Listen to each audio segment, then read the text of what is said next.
주민자치위원님들하고 할 얘기가 있고요. 공무원들하고 할 얘기가 좀 다릅니다. 그래서 오늘은 공무원들하고 하는 얘기를 주로 이제 위주로 진행을 좀 해드리겠습니다. 왜냐하면 주민자치 당사자로서 주민들은 주민자치를 하자면 제일 먼저 해야 되는 게 공무원 간섭 배제시키는 겁니다. 뭔 얘기인지 아시죠? 그죠? 자치는 알아서 하는 거잖아요. 그 공무원들이 자꾸 도와주면 주민자치는 계속 안 되는 겁니다. 그래서 주민들 보고 공무원 간섭을 배제하고 주민들 스스로 하십시오라고 얘기를 하면 자치 담당하는 공무원님들은 되게 기분 나빠해요. 왜냐하면 지금 잘하고 있는데 흡사 공무원들이 잘 못해서 이제 간섭하지 마라, 뭐 간섭받지 마라, 지원받지 마라 이런 얘기하는 것으로 이제 오해를 하시는데 자치는 원칙적으로 이렇습니다. 자식이 컸는데 계속 부모한테 먹여달라 그러면 부모가 부담스럽죠, 그죠? 그 대신 반면에 어느 날 시집 장가 가더니만 이게 어머니 아버지 찾아보는 것도 좀 줄어들고 자기네끼리 잘 산다고 잘 살아버리고 부모는 2번으로 딱 물러났을 때 부모님들이 서운할까요? 서운하지 않을까요? 그 자치는 이렇게 바람직한 것과 서운한 것이 공존하는 이 현상이 됩니다. 그러다 보니까 공무원 입장에서는 주민들이 자치를 한다는 것은 되게 위험하기도 하고 되게 부담스럽기도 하고 되게 바람직하기도 하고 이런 모든 여러 현상들이 공존하는 일입니다. 그래서 주민자치 정책은 기존의 어떤 복지정책이나 의료정책이나 이런 것들과는 달리 상당히 복잡합니다. 그리고 복합적입니다. 그런데 이제 행정의 특성상 행정은 워낙 단순하기 때문에 물론 이제 뭐 단순하다는 얘기는 법령이 있고 규칙이 있고 예산이 있고 지침이 있기 때문에 거기에 따라서만 하면 된다는 겁니다. 뭐 그 행정 자체가 그냥 복잡하지 않다는 건 아니고요. 그런데 주민자치는 그렇게 법령이나 규칙이나 명령이나 예산으로 되는 게 아니라 각자 주민들 뜻에 따라 가지고 해야 되기 때문에 이게 자치다라고 이것이 원칙이다라고 하는 그런 것들을 이야기가 많이 어렵습니다. 오늘 이제 그런 면에서 정선에서 어떻게 보면 공무원들로 시도하는 이 판이 상당히 의미 있다고 생각을 하고요. 이제 오늘 여러분들하고 이제 주민자치 이해, 공무원 입장에서 행정의 입장에서 이해해야 될 부분에 관해서 가능한 한 초점을 맞추고 진행을 하도록 한번 해 보겠습니다. 자, 슬라이드를 보시면요. 자, 주민자치 영역은 잘 먹고 잘 살고 잘 노는 일들입니다. 이 잘 먹고 잘 살고 잘 노는 일들 중에서 이제 이 일을 혼자 하면 개인자치고요. 공무원들이 하면 행정이고요. 주민들이 다 같이 함께 하면 그게 주민자치입니다. 그러니까 그 차이는 주민들 개인이 하느냐 공무원이 하느냐 주민들 지역사회 읍면동이면 읍면동 주민 전체가 하느냐는 이 문제입니다. 그렇게 됐을 때 주민자치가 쉬우냐 하면 결코 쉽지 않습니다. 자, 근데 그 중에서 이제 원칙을 말씀드리면 이웃이 다 같이 잘 먹고 잘 살고 잘 놀게 하는 일들 중에서 관료가 더 잘하는 게 있고요. 주민이 더 잘하는 게 있습니다. 다릅니다. 그럼 관료 잘하는 거는 관료들이 하면 되고요. 주민들이 더 잘하는 거는 주민들이 하면 됩니다. 기본 원칙입니다. 주민들이 더 잘하는 일을 그 일을 더 잘하지 못하는 관료들이 하고 있으면 주민들 속이 터지잖아요. 근데 또 관료들이 잘할 수 있는 일을 주민들이 하고 있으면 그게 또 관료가 속이 터집니다. 주변에서 누가 보든지 간에 이거는 좀 개선해야 되겠다는 생각이 들 겁니다. 이렇게 이제 관료가 더 잘하는 거 관료국 행정으로 하고 주민이 더 잘하는 걸 자치로 한다고 그랬을 때 이렇게 되도록 만드는 요게 지금 빠져 있구나. 이렇게 되도록 만드는 게 분권입니다. 분권인데 분권이고 이제 일을 나누는 게 분권이고 일을 하는 게 자치인데 자, 여기서 이제 하나 정리 좀 해드리고 넘어가겠습니다. 며칠 전에 이제 그 지방자치법 전부 개정안이 나왔습니다만은 저는 실망스럽게 짝이 없다고 봅니다만은 뭐 행안부하고 저하고 간에는 이제 그거 가지고 이제 공방을 한참 할 겁니다. 내년 2월에 뭐 국무회의 결의되기 이전까지는 그 국가 차원의 정책은 제가 원래 간섭하는 게 제 임무입니다. 그래서 하겠습니다만은 기본 원칙으로 오늘 말씀드리면 이렇습니다. 그 지금 되게 그 지방 8대 2인 구조를 7대 3으로 정부가 바꾸겠다고 그랬잖아요. 선언했잖아요. 그죠? 그럼 예산이 지금보다 1.5배가 늘어나는데요. 되게 이제 지방 예산을 읍면동으로 나누면 한 300억 정도가 됩니다. 300억. 이제 그 군에 집행하는 것까지 다 포함해서 나누면 300억이 되는데 이 300억이 되는 예산을 450억으로 늘리겠다는 이야기로 보면 되고요. 그 450억으로 늘린다는 얘기는 읍면동 예산이 약 150억 늘어납니다. 늘어나는데 이 150억 늘어나는 예산의 집행을 주민자치회가 전부 다 할 거냐 아니면 시군구가 전부 다 할 거냐는 겁니다. 제가 보기에는 읍면동마다 150억씩 늘어나는 거를 시군구가 다 집행하려고 그러면 공무원 증원이 아마 불가피할 겁니다. 지금 현재 이 상태에서도 공무원 숫자가 일본보다 많다 적다? 영국보다 많다 적다? 이렇게 이게 정확한 연구 논문 없습니다. 할 수가 없습니다. 어디까지 공무원 범위 들어간지 안 들어간지 몰라서 못하는데 일반적으로는 공무원 숫자는 많다. 이렇게 되어 있는 상황인데 공무원 더 늘릴 수는 없잖아요. 그럼 일은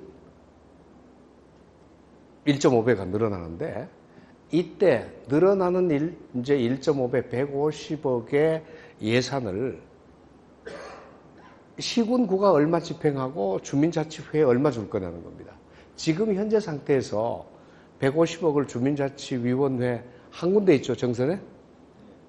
거기다 준다면 그 위원회가 쓸 수 있을까요? 아마 제가 보기에는 전혀 못 쓸 겁니다. 근데 늘어나는 150억의 10분의 1인 15억을 정선, 주민자치위원회 준다. 그것도 못 써요. 100분의 1은 1억 5천 드리면 쓸 수 있을까요? 쓰기는 쓰실 텐데, 제가 보기에는 정산하라 그러면 아마 몇 달 하실 겁니다. 익숙하지도 않고 방법도 모르고 그래서 애를 먹을 겁니다. 실제로 경기도에서 1억 정도 늘어나는 이제 주민세 1억을 걷어서 주민자치회에다가 주겠다. 쓰겠느냐. 그랬더니만 여러 가지 논의를 거쳐갖고 결론은 안 쓰겠다는 거예요. 왜냐 그랬더니만 1억 받아가지고 쓸 방법도 문제지만은 정산할 사람이 없는 거예요.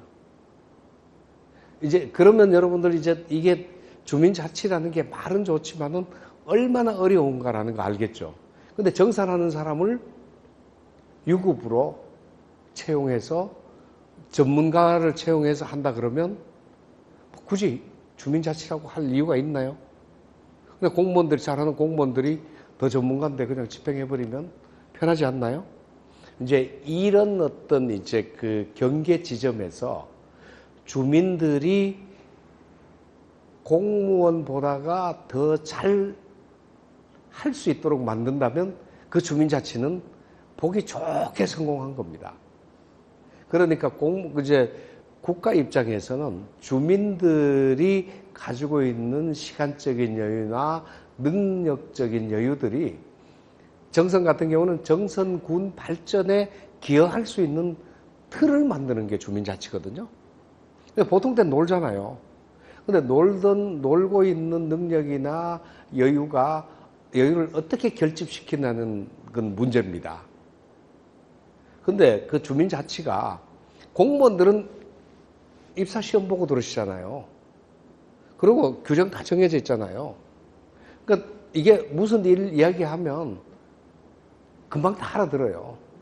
근데 주민들은 천차만별이라 무슨 얘기를 해도 잘 못 알아들으세요. 말귀도 안 통하고 커뮤니케이션도 안 되고.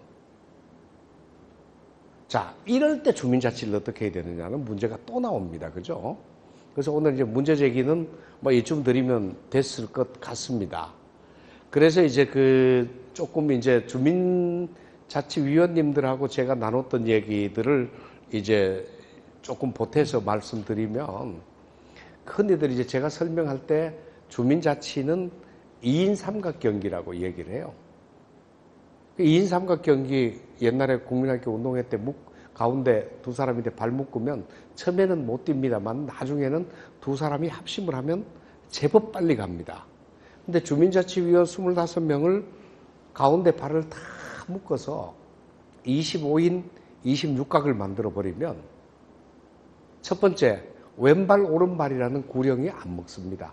그러니까 개별적으로 움직일 때 사용하던 구령 왼발 오른발 하나 둘 이게 안 먹힙니다.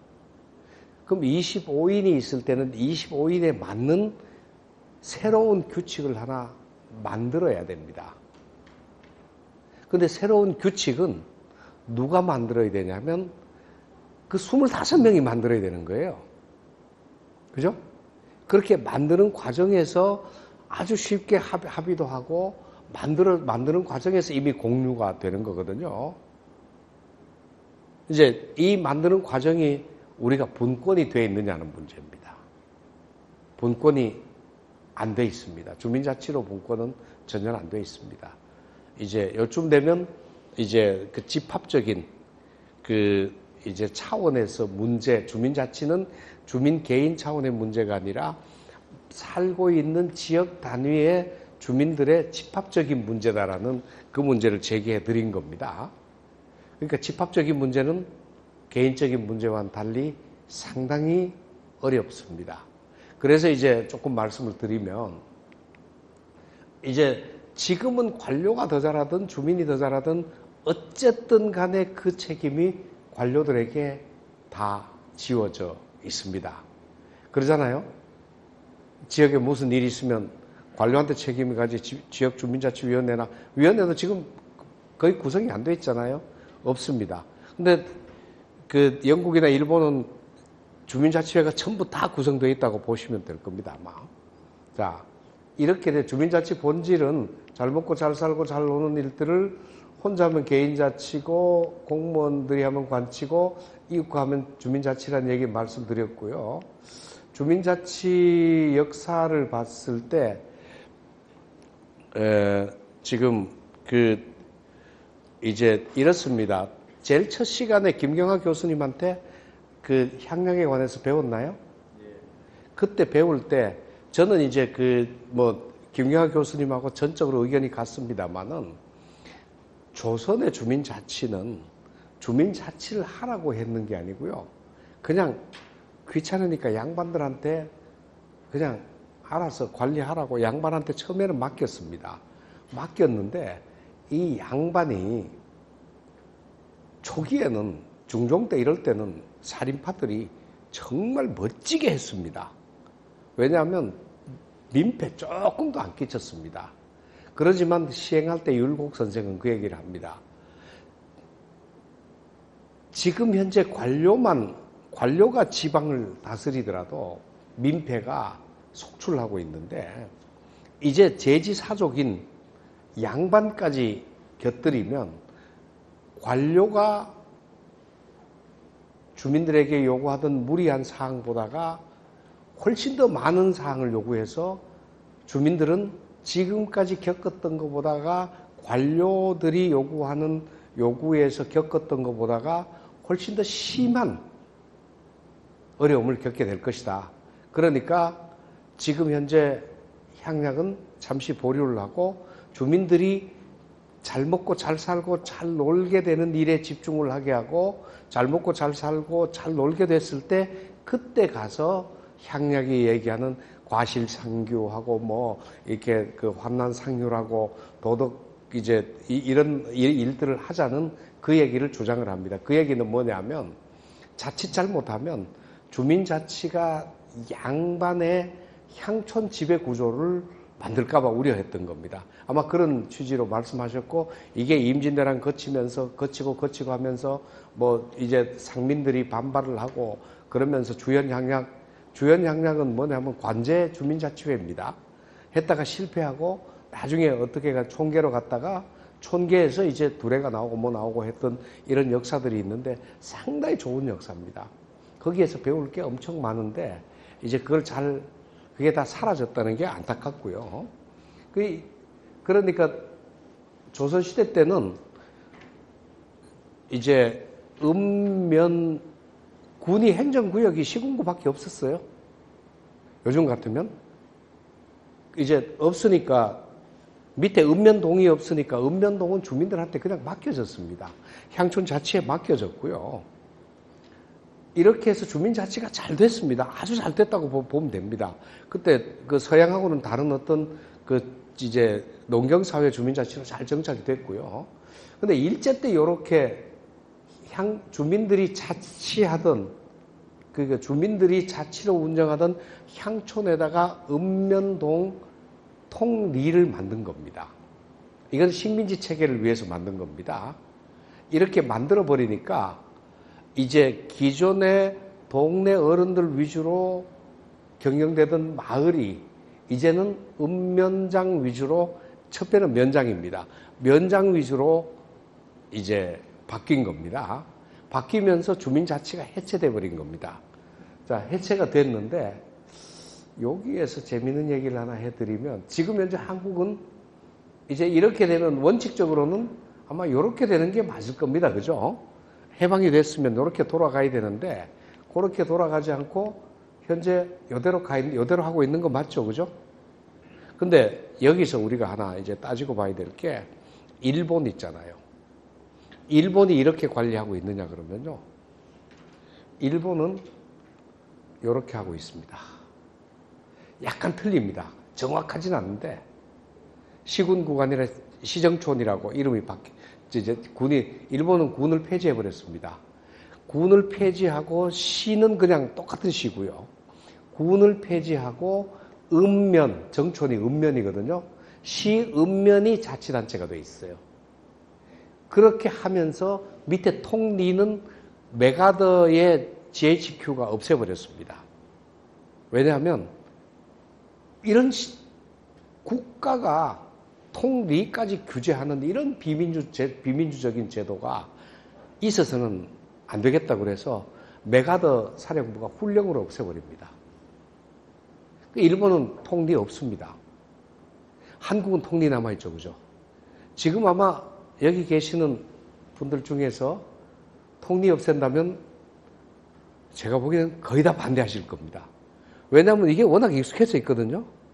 행정체제가 통리가 없으면 못하도록 이게 관행이 굳어져 있어요.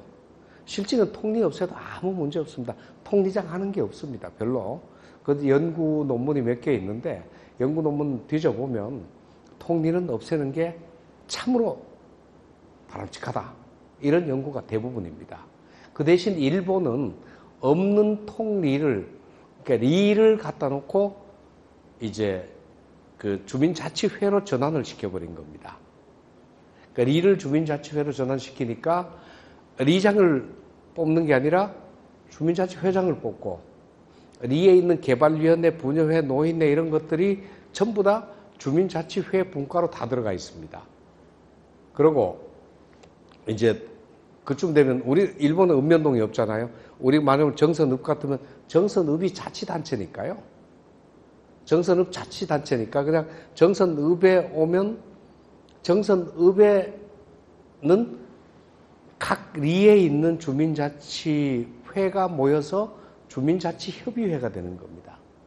주민자치협의회 밑에 분여분과 무슨 분과 요즘 이제 동해에 있는 직능단체들이 쫙 다 들어와 있죠. 그 대신 일본은 무슨 일을 할 때 지연단체라고 그래서 오직 주민자치회를 제일 첫 번째 파트너로 삼습니다. 그 지역을 대표하는 기구로 합니다. 우리 같으면 바르게 살기부터 뭐 방위협의회 뭐 쭉 있는 이 직능단체 중에 하나가 아니라 그냥 이 모든 지역사회를 대표하는 걸로 주민자치회를 삼습니다. 그러니까 주민자치회 중심으로 사람이 모이게 되고요. 그래서 일본의 저 주민자치회는 우리와는 다르게, 우리 위원회 하나 있습니다만은 우리하고 다르게 주민자치회 회원이 있어요. 회원이 있습니다. 그러니까 회원이 있는데 전 주민이 회원이 되는 게 아니라 혜택은 전 주민한테 갑니다만은 회비 납부 의무는 세대주만 내요. 그러니까 1세대당 300엔 내는 데도 있고 뭐 다 틀립니다. 1,500엔 내는 데도 있고 지난번 갔을 때 북해도 갔을 때는 1,500엔 내는 그 회를 봤습니다. 거기 유바리 씨가 1,200엔 냈습니다. 1,200엔 내는 데를 봤습니다. 그 1,200엔을 한 징수율이 한 90% 가까이 되니까 잘 내는 거 아니에요, 그죠? 그냥 강제 집행 규정이 없는데도 그 정도 좀 잘 냅니다. 내고 이제 주민자치회를 하는데 그러다 보니까 주민자치회 회장, 주민자치회 회칙도 주민들이 만들어요. 주민총회에서 만들고 회장도 주민들이 총회에서 뽑아요. 이게 주민자치회거든요. 우리는 지금 주민자치위원회는 저거 주민자치회 전혀 아닙니다. 주민자치센터 운영을 자문하는 자문회의지 주민들의 지역을 대표하는 주민자치회 성격은 제가 보기에는 단 1%도 없습니다. 그러니까 명칭에 쏘으시면 안 됩니다. 그래서 오늘 제 강의 듣고 난 이후에는 주민자치센터, 주민자치위원회는 주민자치를 하는 곳이 아니라 주민자치센터라는 교육기관 하나를 운영하는 모임이고 주민자치와는 관계가 없다. 이렇게 정리를 하시면 맞는 것 같고요. 주민자치에 관계되는 일들을 개념 잡기 위해서는 제가 오늘 다시 정리를 해드려야 됩니다. 그래서 제가 나가서 다니면서 교육하면서 제일 어려운 게 그겁니다. 주민자치센터, 주민자치위원회를 마치 주민자치를 하는 곳으로 오해를 하고 있어요. 이 오해는 국회의원뿐만 아니라 행안부도 하고 있고요. 청와대도 하고 있고요. 모든 데서 다 그렇게 오해하고 있습니다. 이거 말리는 것만 해도 저한테는 되게 벅찬 일인데 오늘 여러분들하고 진솔하게 얘기 나누니까 고맙습니다. 자, 이제 이렇게 이제 가고 있는데 여기서 해야 될 일 중에 하나가 위선 통리 정도는 이제 주민들한테 맡길 때가 됐습니다. 제가 보기에는 통리장 하는 일은 그냥 공무원들이 직접 해도 별 문제 없고요. 이제 고지서 돌리는 거 이런 것들 있잖아요. 일본은 주민자치회에다가 한 장이 얼마 하청 줍니다. 그럼 주민자치회가 그거 받아가지고 고지서, 민방위 고지서 이런 것들 다 돌립니다. 세금 고지서 돌리기도 합니다. 또 설문지도 돌려갖고 받아갖고 줍니다. 그럼 다 돈으로 드리면 돼요. 그럼 그걸 가지고 주민자치회는 운영도 합니다. 그러니까 통리장이 없어도 업무하는 데는 지장이 없을 수도 있고 또 그걸 돈으로 환산해도 외부 아웃소싱 하는 거잖아요. 별 문제 없다. 이런 말씀을 드리면서 이제 강원도에서는 이렇게 폭을 좀 넓게 생각해 달라는 부탁을 드리겠습니다. 자, 이제 분권 이야기를 조금 한번 드려보겠습니다. 국가는 주권을 취득하기 위해서 전쟁을 해야 됩니다. 우리나라가 일본하고 전쟁 한 번도 못 해보고 난 뒤에 외교권 뺏긴 게 을사보고조약이잖아요. 그러잖아요. 외교권 하나 딱 뺏겼는데 그냥 날아가잖아요. 꼼짝 못 해버리잖아요. 그러니까 국가가 주권을 취득하려고 그러면 싸워서 이겨야 됩니다. 우리가 몽고하고 싸워서 다른 나라하고 싸워서 지니까 삼전도 굴욕이나 했지 않습니까? 그 조공국가가 됐잖아요. 이거 똑같습니다. 국가는 주권을 취득하기 위해서 전쟁을 하는데 강원도가 주권을 취득하기 위해서 국가하고 전쟁하면 바람직하지 않잖아요. 그러니까 분권을 해주잖아요. 강원도는 일을 하고 이렇게 이제 평화적으로 제도적으로 분권을 하고 정선군도 제도적으로 분권이 되잖아요. 자, 주민자치도 지방자치처럼 설명드린 지방자치는 중앙정부에서 지방정부로 권한을 나눠줍니다.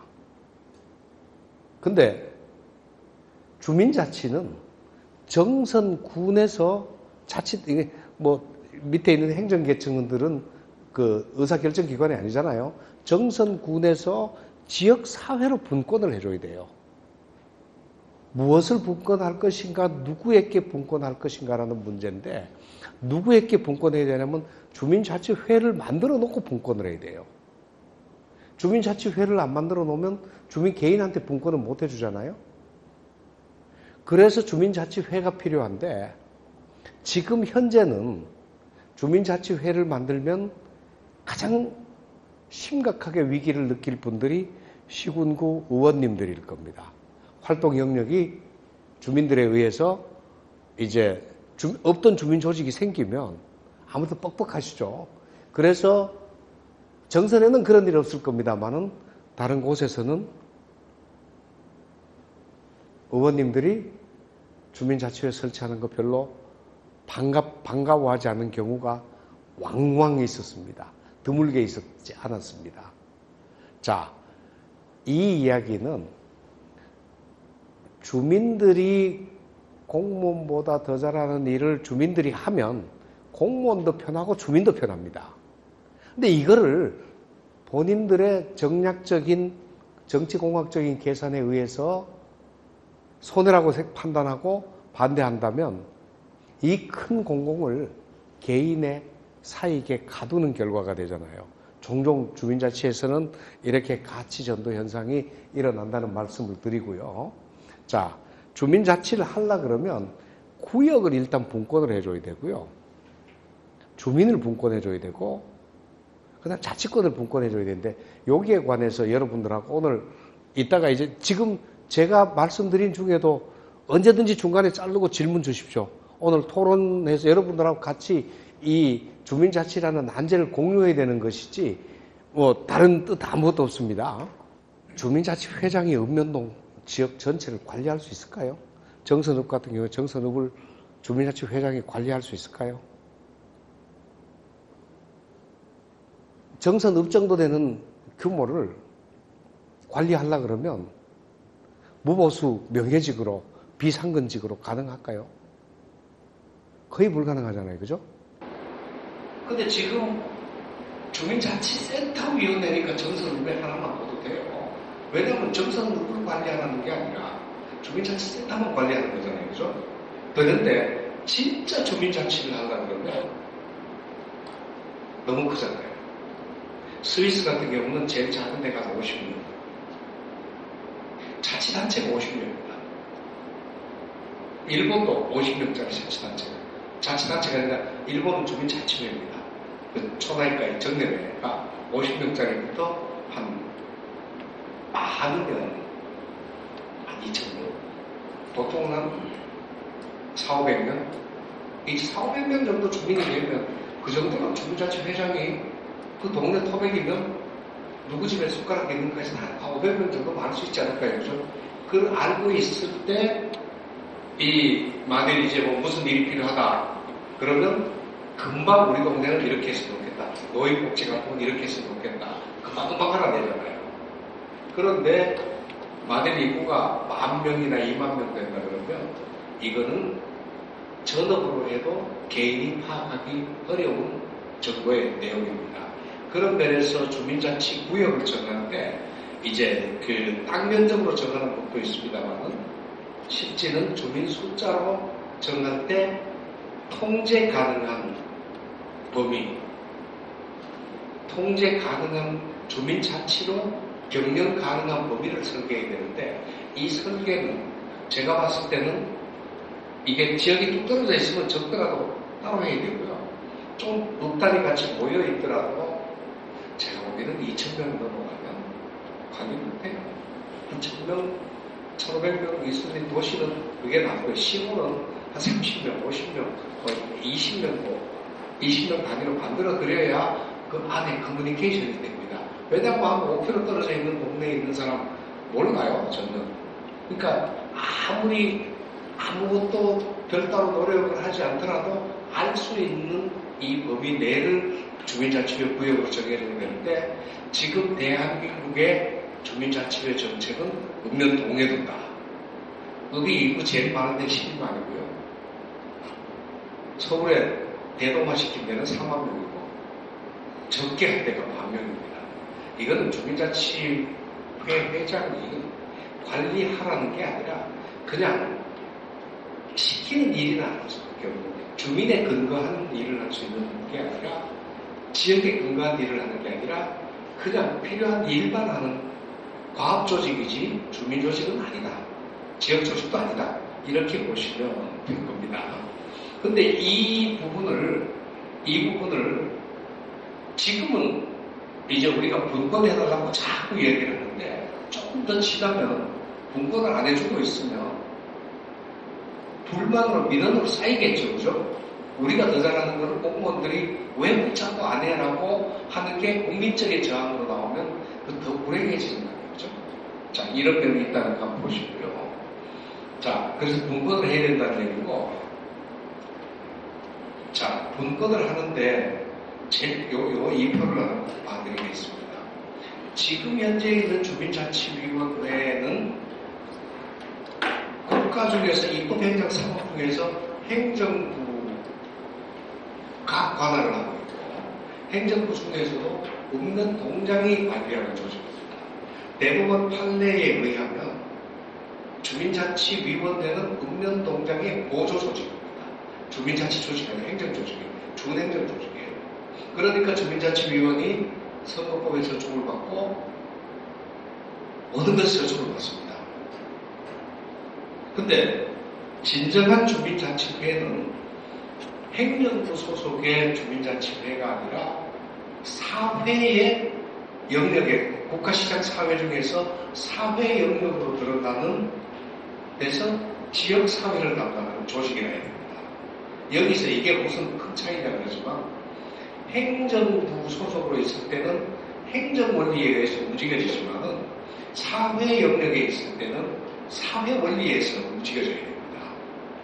근데 지금은 주민자치위원회는 저기서 아무 문제 없는데 주민자치회를 저 사회 영역에 있는 주민자치회를 읍면동 영역에 있는 주민자치위원회와 동일시하고 있는 게 지금 현재 대한민국 정책의 수준입니다. 이 차이가 엄청나게 있다. 지금 차이를 바로잡자고 하는 게 제가 그 한국자치협회장으로 하는 일이거나 한국주민자치종합회장으로 이제 하고 있는 일입니다. 근데 설득이 잘 안 되고 있습니다. 나중에 이제 오늘 이해가 충분히 되시면 나중에 신문 기사나 이런 거 보고 나오면 그 사람이 그때 이것 때문에 얘기를 했구나라고 한번 보시면 되고요. 자,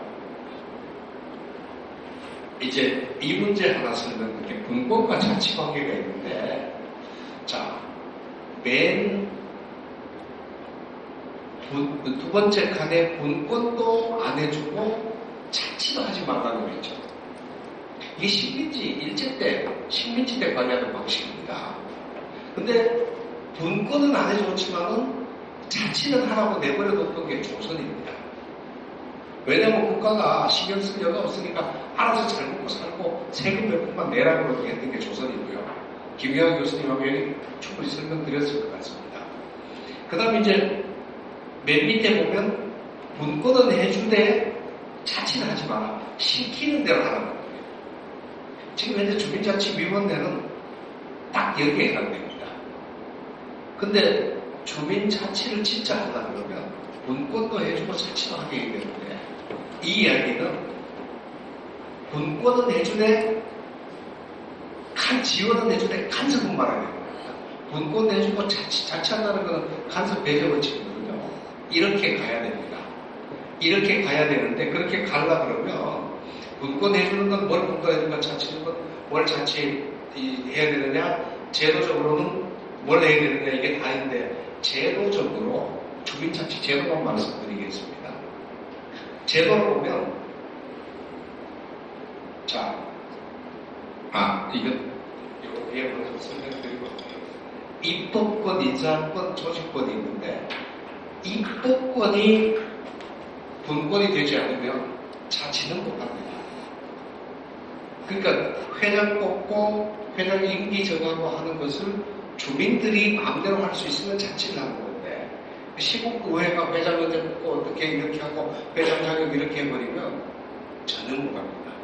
지금 현재 주민자치위원회는 강원도 조례인데, 제가 대부분 대한민국의 조례는 뭐 주민자치위원장 2년이다. 근데 대한민국 전체 조례상 주민자치위원장이 시군구의회 견제 대상에 이르기 때문에 대부분 임기는 3년 중임, 2년 중임, 1년 중임, 1년 있는데 1년 하는 경우가 있습니다. 하지 말라는 얘기입니다. 주민자치 하지 말라는 거예요. 근데 개정 취지를 보면 주민자치는 봉사직이라 여러 사람이 돌아가면서 할수록 좋다. 그렇게 해버리니까 주민자치라는 이 어려운 숙제를 풀 수 있는 사람이 없는 겁니다, 이제.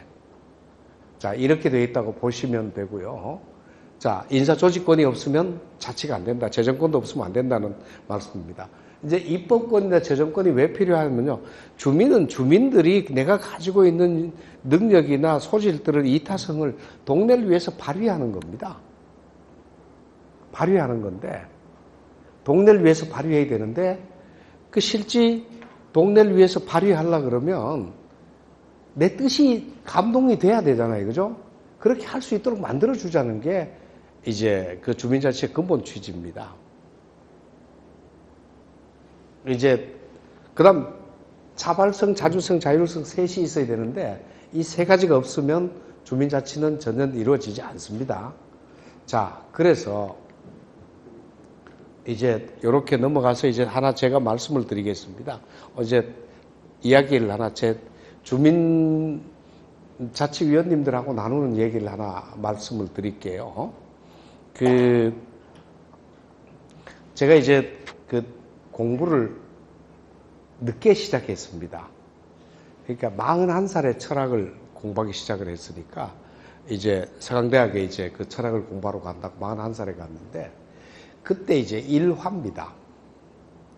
이제 41살 때 서강대학을 갔으니까 대학원이지만 낮에 공부를 하니까 이제 낮에 학생 식당 가서 밥을 식권 가지고 사 먹습니다. 이제 그날 또 이제 뭐 700원 주고 식권 하나 사서 이제 밥을 타서 이렇게 앉아서 먹고 있는데 앞에 보니까 상당히 미모의 여학생이 앉아 있었어요. 이제 뭐 이쁘네.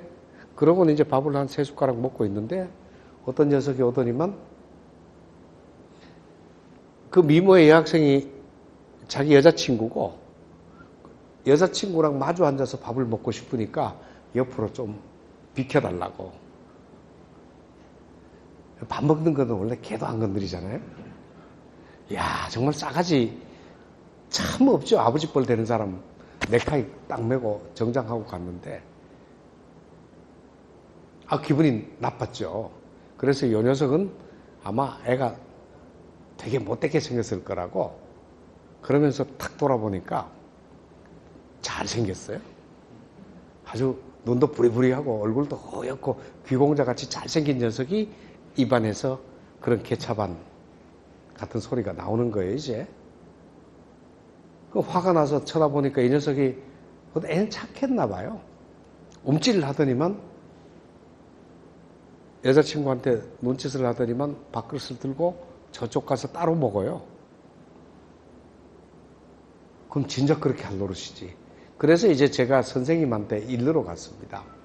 그 선생님한테 가서 일렀습니다. 선생님, 제가 서강대학에서 오늘 이런 아주 싸가지 없는 경우를 제대로 당했습니다. 그랬더니만 예비역 장군 한 분이 그 자리에 같이 있다가 저보고 하시는 말씀이 전 회장, 응?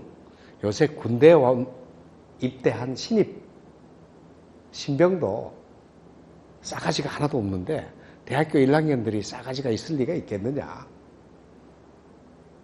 맞습니다, 장군님.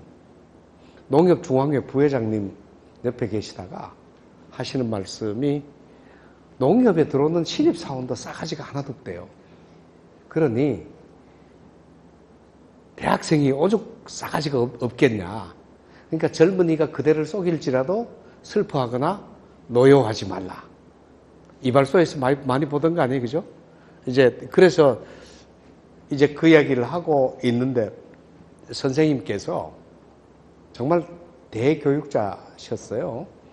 이렇게 물끄러미 저를 쳐다보시더니만, 이봐 정군, 예 선생님.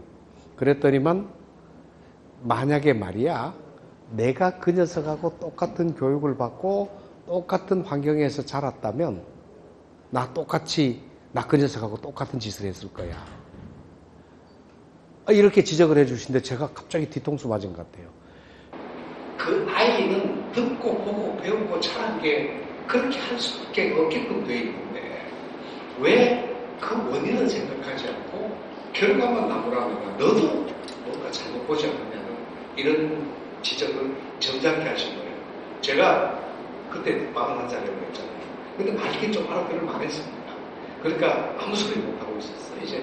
그러니까 그 선생님 하시는 말씀이 앞으로 아이들 보고 싸가지 없다 그러지 말고 이 싸가지를 어떻게 만들어줄지를 고민하는 게 자네가 해야 될 일이다. 그러니까 젊은이들 교육을 좀 잘 하시게. 그래서 그 선생님 연설에서 선생님 열심히 하겠습니다.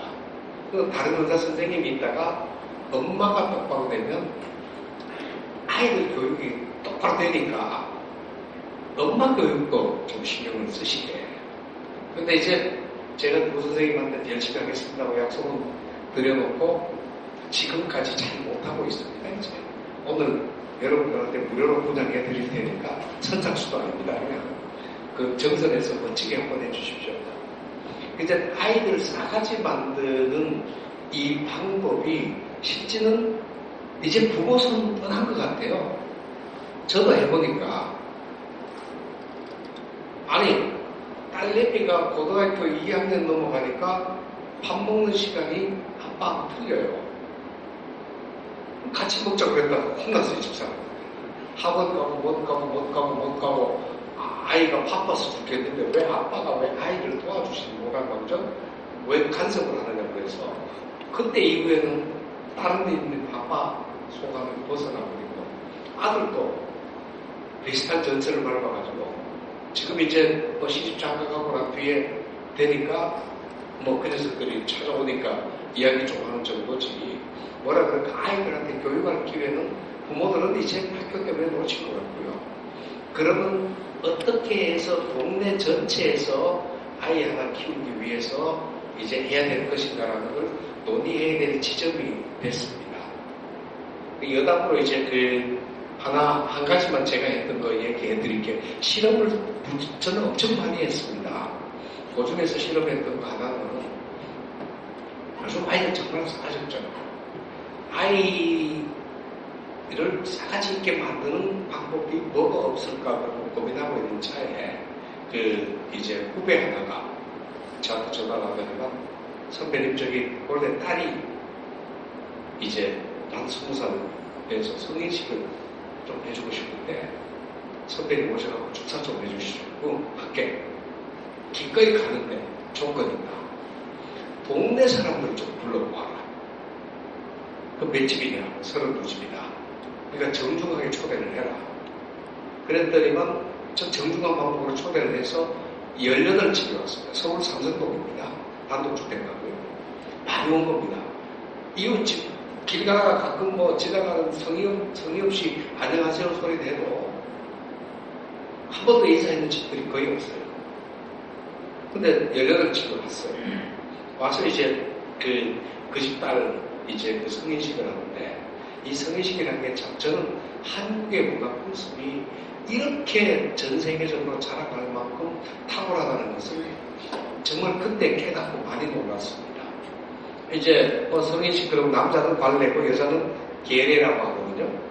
남자는 모자 씌워주는 거고 여자는 비녀 꽂아주는 거고 비녀 꽂아주기 전에 연극에 부사구역이 많이 여러 가지 합니다. 예식 다 거치고 나는데 맨 마지막에 비녀 꽂아주면 성인식이 다 끝나는데 비녀 딱 꽂아주자마자 집내자 있죠. 할머니. 어른에는 정말 존경하는 높은 어른인데 그 어른이 그 아이한테 절을 합니다. 그럼 그 아이는 막 어른의 기념으로 그 할머니 절을 담례를 하지 않고 받아야 돼요. 받고 그 대신 숨은 뜻은 평생 어른들 모셔라. 이런 뜻이 숨어 있어요, 이제. 그래서 제가 이제 약간 요즘 말로 모디파이 된다고 할까요? 우리 여기 있는 어른들이 모두 다 저 아이한테 절을 한번 해줍시다.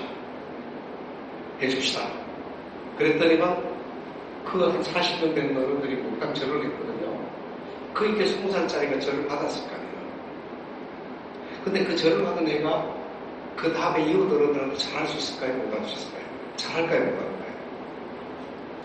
그러니까 어른도 그렇게 관심 기울여주는 아이가 옆에 지나가면 누구야 하고 20살짜리 이쁘잖아요. 불러가지고 집에 있으면 뭐 과일을 나눠주고 주스라도 한 잔 먹여서 보내고 하는 이웃정이 생기잖아요. 그죠? 이 삭막한 서울에 그게 되는 거예요. 그래서 한번 했더니만 그 골목이 달라지고 그 아이가 가치가 엄청 많이 생긴 거예요, 이제. 그래서 동네 어른들한테 했던 그대로 밖에 나가서 하면 칭찬받지? 그렇게 되지 않을까요, 그죠? 이런 게 이제는 동네에서 집합 차원에서 할 수 있는 일이 있다는 겁니다, 이제. 이 외에도 이제 했던 일이 여러 가지 있습니다만 오늘은 시간이 워낙 없으니까 이제 제가 그냥 맛배기만 소개해 드리고 가고요. 그래서 지금은 개인한테 묻기는 너무 힘들어요. 개인한테 맞벌이 하고 해버리니까 그러니까 이제 모여서 주민자치를 해야 되는 일들이 자꾸 늘어나는데 근데 정선 같은 경우는 면단이 가면 노예들밖에 없죠. 주민자치 할래야 할 수도 없잖아요. 근데 어떻게 해야 되느냐고 묻는 분들이 있어요. 주민자치 모르는 분들인가. 주민자치는 정선군에서 시키는 일이 하는 게 아니라 주민들이 필요한 일을 하는 거예요. 옛날에 리자치는 어떻게 돼? 리장 중심으로 자치를 한 적이 있어요, 우리가. 그 리자치란 이름도 안 붙이고 리장했는데 출생신고 누가 해줬나요? 리장이 나해줬잖아요. 그 다음 저도 이제 군대 영장 나오니까 리장이 갖다 줬어요. 그 리장이 요즘 생각하면 공급도 없어요. 나락철에 나락 한 만 원, 보리철에 보리 한 만 원, 이거 준 게 나갔대요. 근데 말하자면 그 동네에서 제일 필요한 거는 민원 대행해 주는 게 정말 필요했던 거예요, 이제. 그래서 리장이 민원 대행을 했던 거예요, 이제. 그러고 투필 리장이 했던 거는 동네 관원상자에 있을 때 다른 건 다 하지 않더라도 혼례나 상례는 리장이 좀 준비를 해주고 하잖아요, 그죠? 이런 것들을 이제 했는데, 그럼 지금 현재는 주민자치 하려면 어떻게 해야 돼요? 말계획 세워라. 이거는 지금 아니지 않나요? 무슨 도시계획 세워라, 도시재생계획 세워라, 이거 아니지 않나요? 근데 주민자치는 그 동네 주민들이 가장 필요로 하고 정부가 제공하지 못하는 서비스를 그 동네 주민들끼리 해결하는 거란 말이에요, 이제. 그럼 제일 중요한 게 지목이 제일 먼저 중요해요. 소통하는 게, 커뮤니케이션이 제일 중요하고요. 일본에서 일본은 산지가 우리는 70%인데 일본은 80%입니다. 우리보다 산촌이 훨씬 더 많습니다. 가면 우리보다 더 고령화 사회예요. 그 주민자치회 회원이 몇 명이니까 52명이래요. 그러니까 주민자치 회장님 하시는 게 뭡니까? 그랬더니만 52명 회원 중에서 누가 편찮으신가, 돌아가셨는가, 이거 파악하는 게 중요합니다. 편찮으면 얼른 불러다가 그잖아요. 거듭불편하고 이런 거 해드리는 게 주민자치지. 거기서는 무슨 말 만들기 같이 생산물 만든다, 뭐 한다 이런 것들이 주민자치 아니겠지. 그러다 보니까 제가 보기에는 정선이 앞으로 이제 주민자치회를 정서 나름대로 디자인 한다 그러면 행안부 지침대로 따라가면 제가 보기에는 상당 끝에 쭉 망할 수밖에 없습니다. 왜냐하면 서울 중심으로 만들었어요. 정서는 행안부 표준조례가 내려오건 뭐가 내려오건 간에 정선에 맞게끔 만드셔야 돼요. 행안부 표준조례는 원래 저게 행안부가 그런 거를 옛날에 조례 중치로 내려보냈다가 그 금지된 거 아시죠? 정부에서, 국가에서 밑으로 조례 같은 거 내려보내지 마라. 그러니까 표준조례로 이름 바꿔서 내려보내요. 그 집에 다른 때인데 그 전혀는 안 하셔도 시군구에서 안 하셔도 됩니다. 그런데 제가 보기에는 시군구회하고 행안부가 이해가 많이 떨어질 수가 있어요. 주민자치 무력화하거나 덜 구체화하는 그 전략에서는 행안부 표준조례가 맞을 수가 있어요. 자, 이쯤 되면 제가 아주 적나라하게 말씀드린 겁니다. 정서는 그렇게 좀 만들어 달라는 부탁을 드리고요. 만일 혹시 이제 나중에 그렇게 만드시는데 필요한 거 있으면 자료는 제가 다 제공해 드리겠습니다. 우리는 아직도 관료 중심 사회예요. 그리고 대한민국 공무원이 전 세계 아무 데 나가봐도 가장 우수합니다. 우수하다 보니까 관료가 앞장서서 하면 많은 문제들이 해결이 돼요. 지난번에 이제 국가공무원연수원에서 사무관 몇 사람이 와서 이제 주민자치에 관해서 하루 종일 이제 연구도 하고 질의응답도 하겠다고 와서 이제 몇 사람도 없고 이제 하루 시간 내드리겠다고 해서 10시부터 이제 오후 4시까지 이제 주민자치 이야기를 했는데 저는 공무원들은 주민자치를 잘 모를 거라고 생각했는데 그래서 이제 말하면 수습 나가기 직전이거든요. 그 양반들이 연수교육받고 직전에 와서 얘기하는데 설명을 드리니까 그렇게 빨리 하는 거예요. 그렇게 빨리 하는 거예요. 그래서 참 대한민국의 장면은 바깥 어둡지 않다 이런 생각을 했습니다. 이제 그래서 그러기 위해서 필요한 일이 있으면 이제 공부를 하셔야 되는데 제가 공부에 관한 에피소드 하나만 말씀을 드리겠습니다. 여러분도 이제 평생 이제 앞으로 하셔야 될 겁니다. 한 120대 40대 그러면 공부 안 하시면 아마 더 힘드실 겁니다. 공부하셔야 될 쉬운 겁니다. 42살에 제가 주역을 배웠어요. 이제 성균관대 교수님이 가르치고 이제 주말마다 3시간씩 매주 주말에 하는 이제 주역을 배웠는데 거기에 저보다가 22살이 더 많은 할머니죠. 64살. 요즘 64시 할머니인가요? 아니라고 하시던데. 그냥 고작 세대가 되는데. 그래서 할머니 한 분이 계셔서 제가 제일 막내고 그래서 이제 편안하게 하는데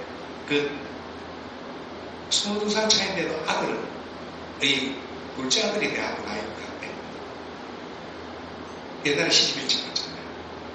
이제 근데 그분이 공부를 왜 하러 왔는지 이제 소감 발표를 이제 몇 시간 공부하고 난 뒤에 한 적이 있습니다. 이제 하라고 했더니만 이제 아버지께서 오빠는 학교를 보냈는데 딸이라고 안 보낸 거예요. 이제 초등학교만 졸업하고 중학교를 못 가시는 거 이제 뭐 옛날에 큰애들 그랬으니까 뭐 별 문제 없다고 생각하고 취직가서 열심히 잘 살고 있는데 어느 날 손자 녀석들이 하는 이야기를 들어보니 할머니는 어떤 사람? 그러니까 먹고 노는 사람 맞잖아요. 밥도 안 하고 직장 그럼 억울하지 않아요. 괜찮다고 생각을 했는데 이제 몇 가지 얘기 더 나오다가 충격을 받으신 게 무식한 사람. 영어는 물론 모르고, 한글도 모르고, 모든 면에서 떨어지잖아요. 그죠? 그러니까, 갑자기 상심을 하신 거예요. 어릴 때, 우리 아버지는 나 키우면서 총기 있다고 도가다고 그랬는데, 내가 먹을 거 안 먹고, 먹여서 키운 저 손자 녀석들이 나보고 무식하다니, 이제 속이 상하신 거예요, 이제. 그래서 이제 공부하러 온다고 찾은 게 주역이 보통 어려운 겁니까? 하러 오신 거예요, 이제. 그래서 오셨는데 일화가 있어요, 이제. 첫날 오면 이제 교재 주잖아요. 교재를 준 것을 이제 이렇게 방에 갖다 놓고 있으니까 할머니 방은 왜 손자들이 너 그거 보고 필요 없잖아요. 막 들어와서 막 절집으로 가잖아요, 이제. 그러니까 손자 녀석이 오더니만 할머니 이거 뭐야? 할머니 공부하는 거라고. 주역책을 중간에 탁 하더니만 이거 해석해. 한문 쫙 써져 있습니다. 그러니까 아직 안 배웠단다. 그러니까 이제 그다음 며칠 있다가 또 와서 해석해봐. 그러니까 이건 나 배웠다 그래. 그 손자 겁나가지고 공부를 다 하신 거예요, 이제. 배웠는데 이거 해석을 쭉쭉쭉 해주니까 손자가 할머니가 이걸로 안 해. 아니, 손자 자기 모르는 이 어려운 한문을 하니까 쫓아가서 막 그러고 이제 할머니가 그러니까 조금 있다니까 이제 셋째 며느리겠다가 어머님 요즘 주역 공부하신다며 둘째 사역했다가 아이고 장모님 요즘 공부하신다 얼마나 힘드신지 이제 이렇게 되면서 2년 반 만에 주역 공부를 다 했는데 그 집안에서는 주역을 아는 거는 할머니밖에 없어요. 그리고 워낙 2년 반을 열심히 공부하시니까 물론 학자들 같이 파악을 못했는데 그래도 다른 한문을 보면 대충 해석할 정도로 이제 주역 이야기를 하신 정도로 공부를 하셨어요. 그 졸업하실 때 하시는 말씀이 참 배움이라는 게 이렇게 위대한 줄 몰랐다. 이제 그런 얘기를 하더라고요, 이제. 그래서 어떻게 보면 지금 이제 우리가 주민자치센터에서 그 주역 강의하자는 게 아니라 그거를 저는 이제 오늘 따서 이제 어떻게 주민자치센터에서 한번 제가 응용을 해서 해봤다면 제가 이제 한 사업 안내드리려고 그러는데 주민자치로 할 수 있는 이 얘기는 그래서 그거는 공부하고 싶은 사람이 하는 거고요.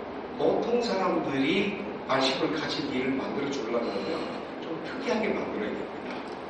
그래서 이제 한 군데서 이제 대학 교수님 보고 이제 강의를 하나 개설해 주되 전체 80분 강의 중에서 한 40분 정도는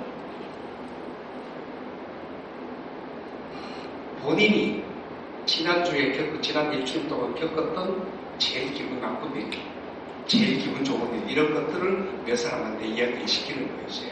그런 거, 신우이가 속 뒤집어 놨다, 됐다, 이웃이 어떻게 했다, 좋은 일보다는 나쁜 일들이 주로 많잖아요, 그죠? 그렇게 많으면 그 이야기를 듣고 난 뒤에 같이 정리를 하는 거예요, 이제. 그렇게 화가 났을 때는 공자는 이렇게 하라 그랬고, 맹자는 이렇게 하라 그랬고, 노자는 이렇게 하라 그랬고, 합비자는 이렇게 하라 그랬고, 예수는 이렇게 하라 그랬고, 석가는 이렇게 하라 그랬고. 그러니까 사람들이 보니까 그 말이 가슴에 와닿거든요. 와닿으니까 그 수강생이 계속 들어요. 그 말하자면 그냥 강의를 할 게 아니라 이렇게 감칠맛 나는 강의를 해주면 반드시 그 효과가 나오는 거예요, 이제. 그럼 제가 몇 가지 이런 시험을 해봤더니만 다 성공했어요. 근데 지금 현재 이제 주민자치센터에 아직도 그 얘기를 제가 잘 안 하는 이유는 동장님들이 사람 많이 모인다고 좋아하지 않아요. 서울 같은 경우는. 그래서 이제 조금 더 지나고 난 뒤에 이제 좀 이제 책 쓸 때나 이제 구체적으로 자료까지 이제 첨부해서 쓰려고 그러는데 거기에서 재미있었던 강의 하나 2000년대 초에 가장 지역에서 정선을 볼 때 옛날에 지금은 이제 그럴 필요 없습니다. 여건이 바뀌었으니까 힌트를 얻을 만한 거나 말씀드리면 전남 이게 고흥의 일입니다.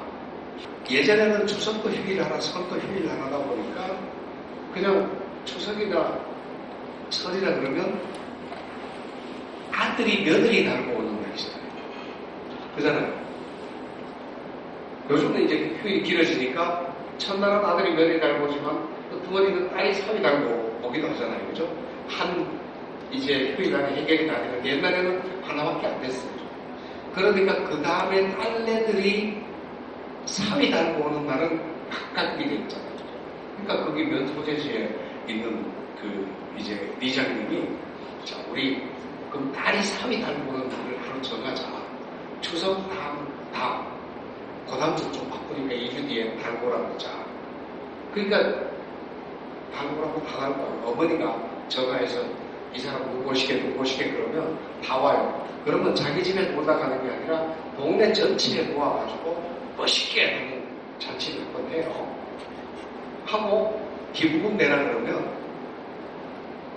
아들이 더 낼까요? 딸이 더 낼까요? 사위가 더 많이 낼까요? 사위가 훨씬 더 많이 내요. 그 저같이 동네가 막 찍어요. 곱하기 한 10조까지도 올라갈 때가 있어요. 이건 목의 사회가 되면 안 되니까요. 그렇게 되니까 기분 많이 들어오잖아요. 그것도 닦아내면 안 돼요. 그러니까 그걸 가지고 사진사를 고용해서 사진 이쁘게 찍어갖고 앨범 만들어갖고 하나씩 보내주고 또 뭐 특산물 나올 때마다 박스 하나씩 보내주고 돈 얼마 안 들어요. 그러니까 기금 받은 것에 한 반 정도를 다시 돌려준다고 해도 받는 입장에서는 얼마나 기분 좋아요. 그러니까 그 동네는 딸이 3위 달고 들어올 때가 동네같이. 이거 가능하잖아요. 그러니까 주민자치를 하려고 그러면 반드시 사는 사람만 하는 게 아니라 출향인들이 무지하게 중요하다. 출향인들을 그 동네에 기여하는 게 중요한데 얼마 전에 영광에서 그런 일이 있었습니다. 면에서 이제 주민자치를 하는데 이게 전부 다 노인들밖에 없으니까 안 되니까 출향 인사를 불렀더니만 그 사람이 먹고 살만하니까 고향 생각나서 내려가니까 아이고 어느 어르신 뭐 이렇게 늙었어요 뭐 이래 가면서 정내 가면서 이제 동네 일이 돼가는 어디 동네 뭐 필요하다 그랬더니만 그 몇백만 원 뭐 동네 서울서 축세는 사람들은 큰 부담 없잖아요. 그러니까 그 일이 자연스럽게 동네 돼가는 거예요. 그러니까 지금 현재 주민자치는 동네를 주민들 사람으로 가둘 게 아니라 점성군 행정으로 가둘 게 아니라 점성군 밖에 있는 사람들이 그 마을에 실리도록 열어서 주는 거예요. 자, 이게 잘 될까 안 될까? 근데 제가 보기에는 쉽게 됩니다. 그래서 이제 늘 하나 이제 다른 데 가서 늘 하던 얘기니까 공통 얘기는 하나 제가 드리고 이제 이야기를 좀 마무리하도록 하겠습니다.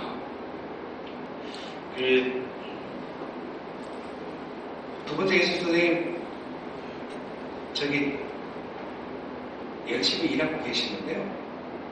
그 사모님이 전화하셔가지고 예고나지 말까 아빠 편찮다고 전화하셨어요.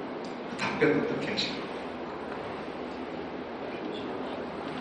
평상시 하신 대로 하셔야 되는데 이때 남자들이 어떻게 얘기해요? 네? 그 병원 가라 그러죠, 그죠?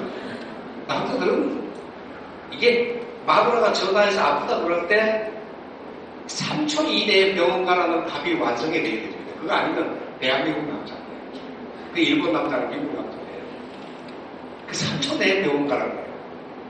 근데 여자분들은 병원 가실 줄 몰라요. 아플 때. 아시죠? 그죠? 근데 왜 전화하시죠? 알아달라거나 위로받고 싶어하거나 뭐 이래가지고 전화를 했는데 이 목사 같은 남자들이 위로나 알아주는 거는커녕 병원 가 그러면 성질이 나요, 안 나요? 근데 남자들은 왜 이렇게 생기는 거였을까요? 여자도 그래요? 점점 큰일 났네. 전국적으로 그래요? 근데 왜 이렇게 생겨버렸냐면 이 개인적인 인격적 결함이 아니라 남자들은 속성상 요즘은 여기 계시니까 다 공무원이시니까 같은 걸 느낄 겁니다. 하루 종일 문제 해결하는 게 일이에요. 그잖아요. 부하가 속색이면 부하 문제, 민원인 속색이면 민원인 문제, 뭐 누가 속색이면 계속 문제 해결을 해서 먹고 살잖아요. 근데 열심히 문제 해결하고 있는데 마누라가 전화해서 아프다 그러면 문제 해결 본인이 못해요. 병원에서밖에 맞잖아요. 그러니까 정답을 즉시 내놓는 거예요. 그게 병원 가라예요. 아주 명답입니다. 요지부동에 세월이 지나가도 변하지 않는 정답입니다. 남자 입장에서. 근데 여자분 입장에서는 전화할 때좀 할 정도면 그 정도는 병원 안 주고 돼요. 공감만 해주면 다 끝나요. 근데 자꾸 다시 한번 여쭤보겠습니다. 지금 사모님이 이제 전화하셔서 아프다 그러면 공감을 해주셔야 되는데 어떻게 공감해 주시나요? 병원 안 가시게 말하고 한 도마디로 해결할게.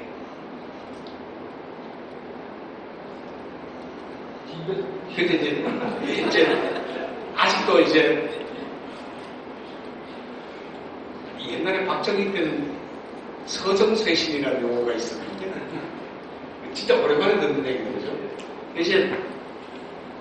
이제 다른 데 가서 강의하는데 이런 강의들이니까 한 명 처맞은 분이 그 얘기하더라고요. 이제 교수님, 마누라 그렇게 전화를 하면 제일 먼저 해야 될 일인데요.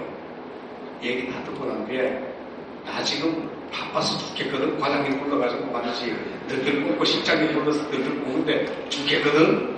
그럼 기분 나빠요. 전화하는 입장에서는 바빠서 죽겠다는 건 기분 나쁘죠. 근데 그래 놓고 난 뒤에 당신 목소리 들으니까 기분이 좋다.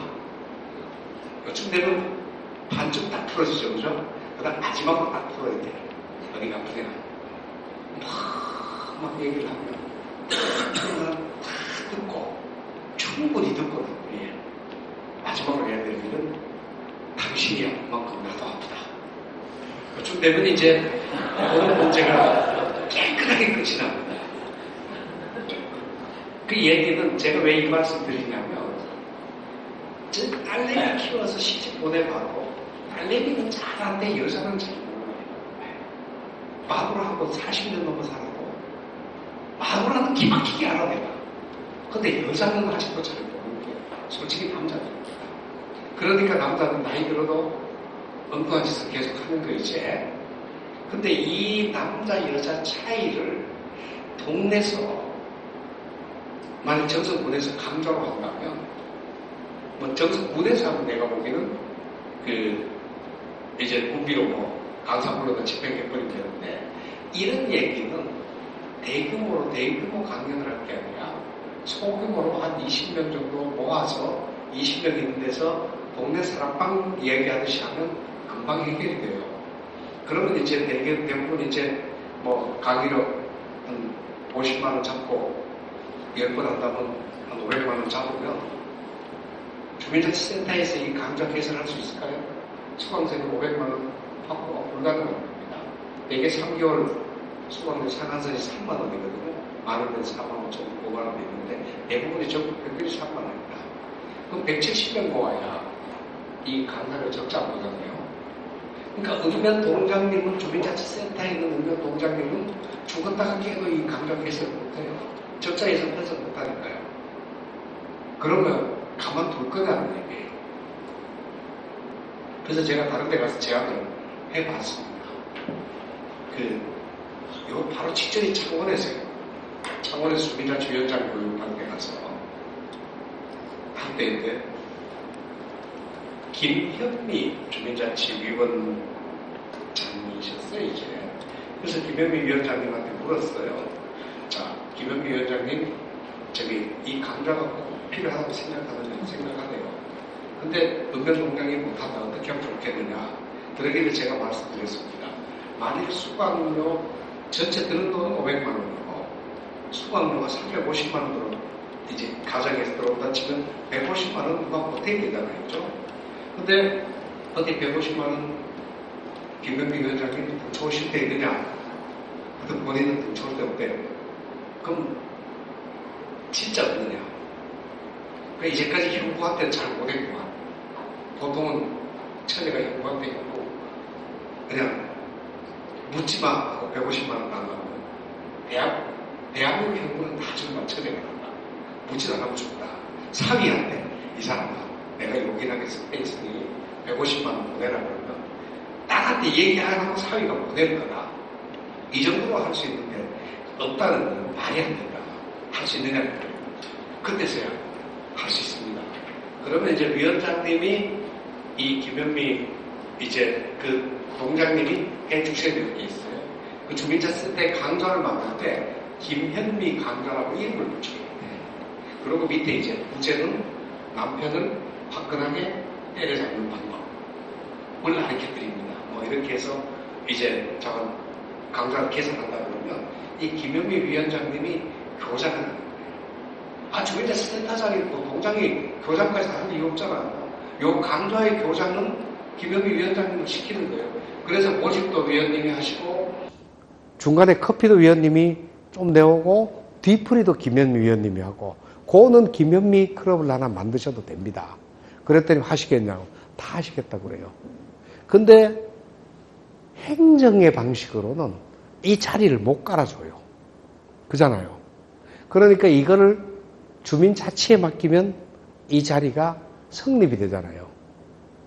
이제 이런 면에서 이제 관료 행정의 방식으로는 도저히 할 수 없는 영역을 주민의 자치 형식으로는 할 수 있는 게 있다는 거예요. 주민의 자치로 도저히 못하는 거는 관료의 행정으로 해야 돼요. 저도 이제 학부 전공이 하나는 신학이고 하나는 행정학입니다. 그래서 그 동기생들 고시가 5명 됐었어요. 지금은 보면 이제 제대 다 했거든요. 제대한 지가 7년 됐습니다, 이제.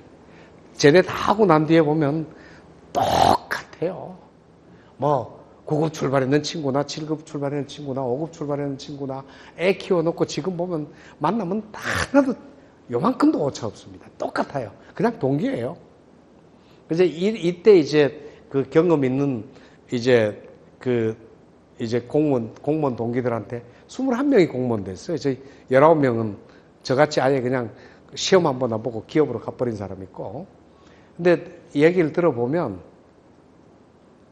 행정의 달인이 된 사람들은 야, 그 골치 아픈 거 왜 하냐?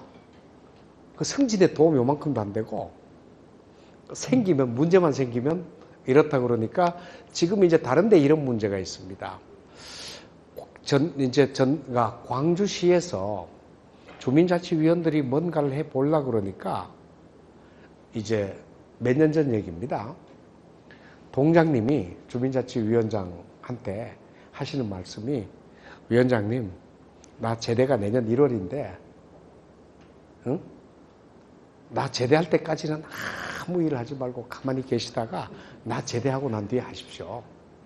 그래서 이제 워낙 이제 정년하는 어르신이니까 모셨는데 고담 오더니 막 나 제대 나도 2년 남았거든.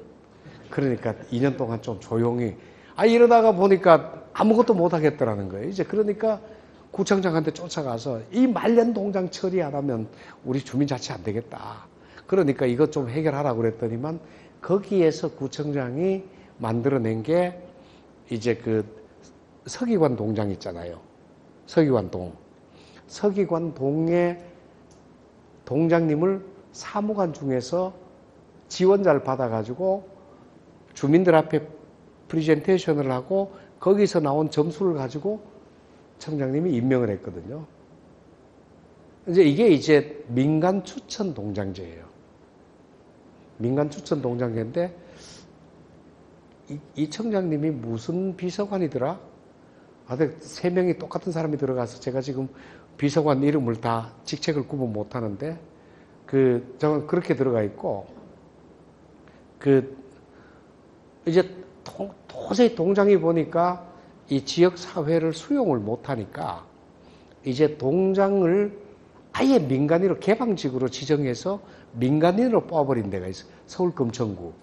그래서 민간인 동장이라고 붙었는데 뭐 제가 보기에는 성공적으로 했다라고 보지는 못하는데 뭐 주민자치 입장입니다. 동행정으로는 성공을 했던 것 같고요.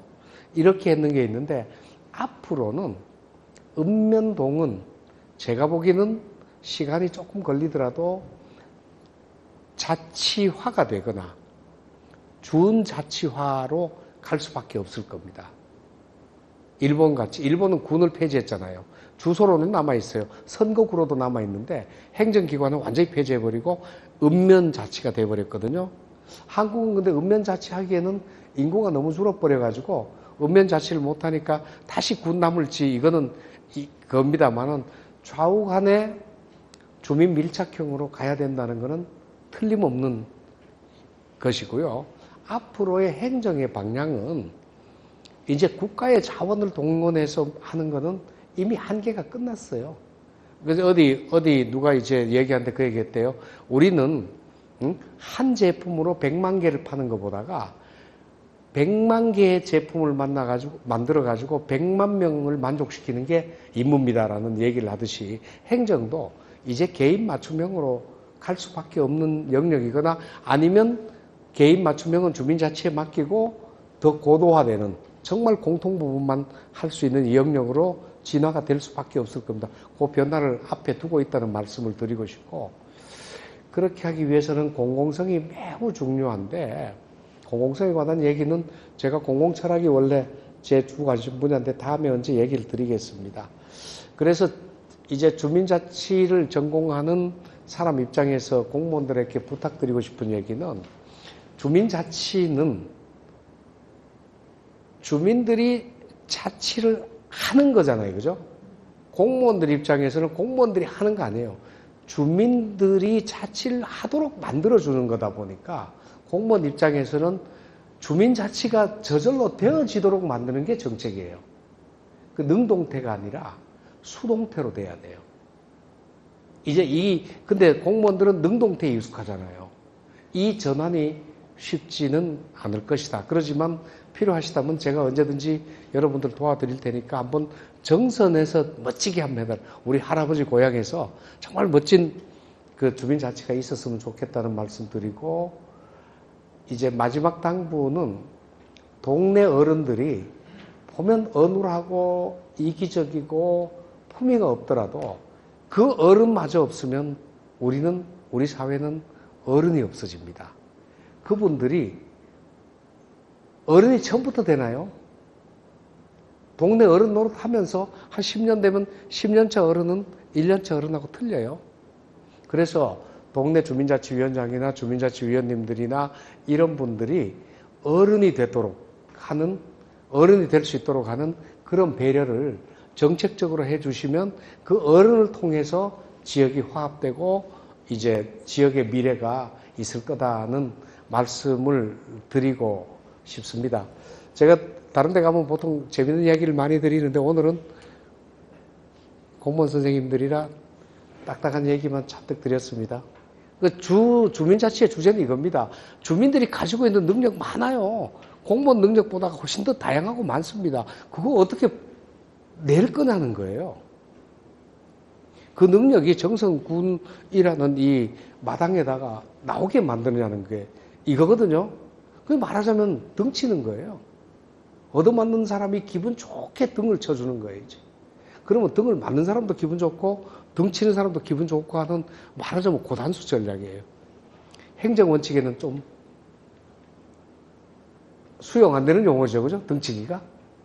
그렇지만 자치에서는 등치는 게 주업이 돼야 됩니다. 그리고 또 하나 자치의 목적은 집 안에 있는 것보다 집 밖에 나오는 게 더 즐거워야 돼요. 애들 때는 우리 집 밖에 나오는 게 더 좋지 않았어요? 그잖아요? 어른도 집 밖에 나오는 게 훨씬 즐겁게 만드는 일이거든요. 자, 이런 쪽에 염두를 둔다 그러면 제가 보기에는 정책이 과히 어렵지는 않아요. 근데 이제 뭐든지 주민자치는 사람으로 움직이는 거니까 사람 멋있게 한번 움직이시고요. 혹시 저는 이제 그 주민자치위원님들한테 말씀을 드립니다. 강원도 주민자치회도 최문순 지사님 만나서 이제 어떻게 하자 그래서 지난 여름에 스위스, 영국, 프랑스 세 군데 갔다 왔잖아요. 협의회장님들하고 공무원들하고 갔다 와서 이제 보고서도 저도 다 홍형덕 교수인가 강원대?